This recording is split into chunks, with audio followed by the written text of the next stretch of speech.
If you like storytime vibes, hit subscribe and let's dive in together.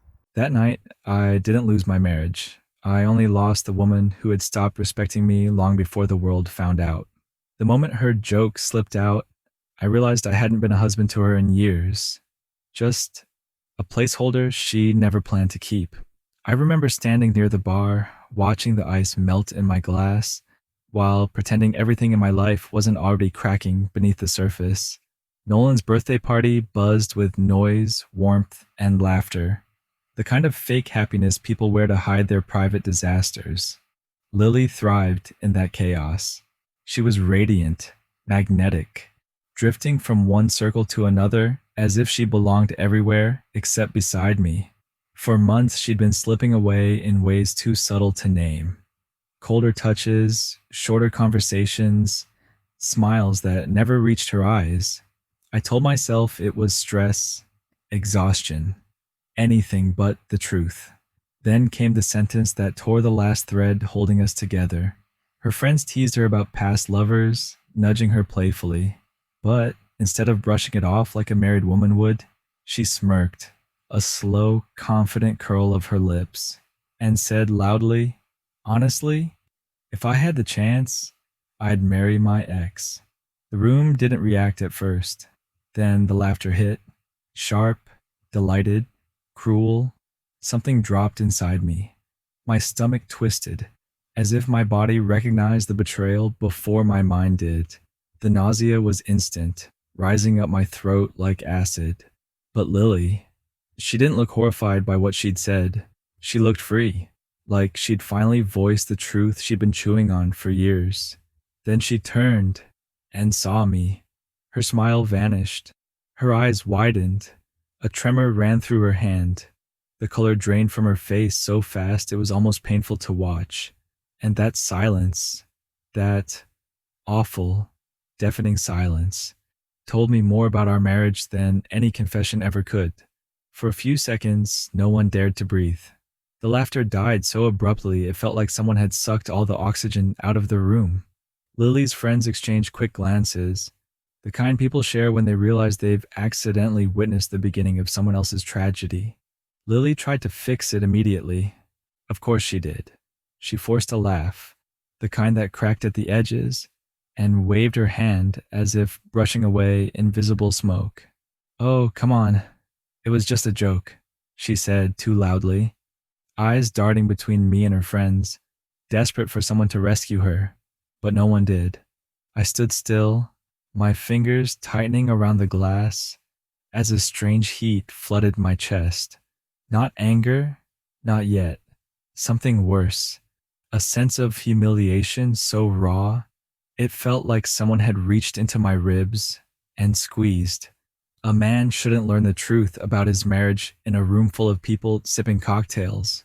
She stepped toward me, pretending everything was fine, reaching out to touch my arm, like contact would magically erase her. Words. "I didn't mean it," she whispered, voice trembling. But I saw it. The flicker of fear, the realization of what she had exposed. I leaned in slightly, just enough so only she and her friends could hear, and said calmly, "Funny how jokes often reveal what you really want." Her friends froze. One of them bit her lip. Another looked away entirely. And Lily, her eyes filled instantly, as if the truth in my tone hit harder than any shout could. I didn't wait for her response. I simply stepped back, set my drink down, and walked away from the group without a word. Behind me, I heard her breath hitch, the sound of someone watching their own lie crumble in public. She followed, of course, because the moment I turned away, she realized something terrifying. She had finally pushed me past the point of pretending. I stepped out onto the patio, needing air, real air, not the suffocating mix of perfume, laughter, and lies inside that house. The night was cool, but my skin burned with the kind of anger that simmers dangerously beneath the surface. Not explosive, not loud, the kind that tightens your jaw and poisons your thoughts. Lily followed me out, heels clicking frantically against the floor, her breath sharp and panicked. "Please," she whispered, grabbing my arm. You're taking it the wrong way. I turned to her slowly, the disbelief forming like ice in my eyes. The wrong way? You told a room full of people you'd rather marry someone else. It was a stupid joke. Everyone jokes about their exes. No, I said quietly. People joke about things they're over. Her mouth opened, but no words came out. And in that silence, I saw it. The truth she couldn't hide anymore. She wasn't over him, and I had been too blind, too trusting, too willing to believe her distance was temporary. My pulse thudded in my ears. The world tilted slightly, like reality itself had lost balance. A bitter taste rose in my throat, and for a second, I genuinely thought I might vomit. Do you know what it feels like? I said, voice low. To realize your wife sees you as a backup plan? Her face crumpled as if the words physically struck her. I didn't, that's not. I stepped back, pulling my arm from her grasp. You didn't just embarrass me, Lily. You exposed yourself. Her eyes widened, hurt, fear, and something else. Shame. A moment of brutal clarity hit her, and then I delivered the sentence that made her knees weaken. I'm done being the man you settle for. I walked toward the front door. Behind me, I heard the first sob break loose. Raw, desperate, terrified. She knew I meant it. She knew something irreversible had just begun. The drive home was the kind of silence that doesn't just fill a space, it suffocates it. Lily sat curled against the passenger door, wiping tears with trembling fingers, whispering fragments of excuses under her breath. Didn't answer. I didn't look at her. My anger had cooled into something far colder, far more dangerous. Detachment. It was strange. How quickly pain could numb itself into clarity. The world outside blurred past the windows, but inside the car, everything in me had sharpened. For the first time in years, I saw the truth without fear. She wasn't sorry. She was scared. When we finally pulled into the driveway, Lily practically stumbled out of the car, rushing toward me the moment I stepped inside the house.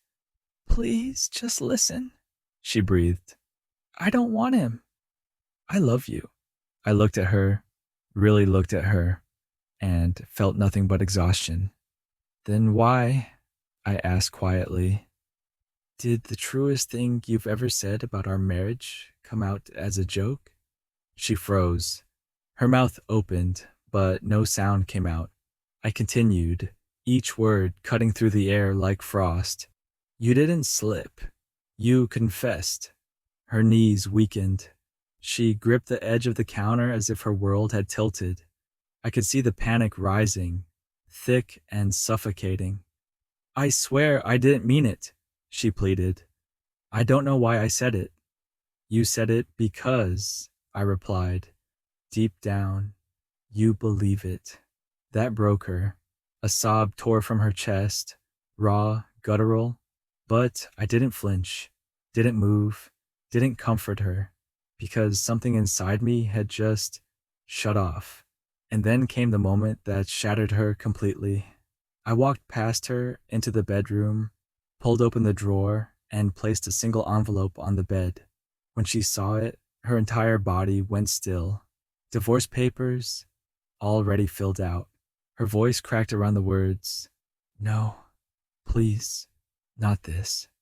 And without looking at her, I said the sentence that ended the last hope she had.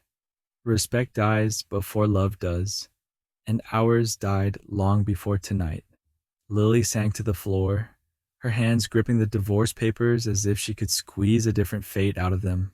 Her tears fell onto the envelope, soft but frantic, the way someone cries when they realize their apologies no longer matter.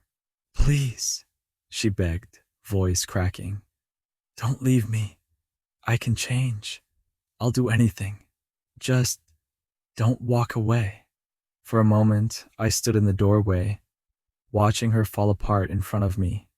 The woman I once loved, the woman who used my heart like a safety net she assumed would always be there to catch her. but all I felt was a quiet, unshakable calm, the kind that only comes after surviving a storm you should have walked away from years ago. She lifted her head, face streaked with tears. "There's no one else," she whispered.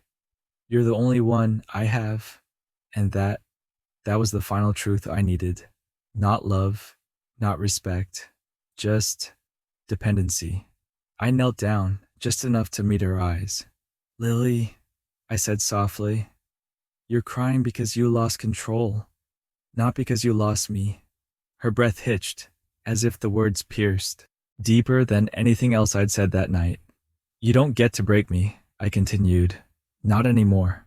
A long silence stretched between us, not hostile, not angry, simply final. I stood up, grabbed my packed bag, and headed toward the door. Lily crawled forward, reaching out as if her fingers alone could hold the life she'd taken for granted. "Please, I love you." I paused with my hand on the doorknob. "No," I said gently. "You loved the version of me who never asked for anything back." Her sobbing filled the house long after the door closed behind me, and as I stepped into the cold morning air, one truth settled into my chest with painful clarity. Sometimes, the most loving thing you can do for yourself is to leave the place where you stopped being seen.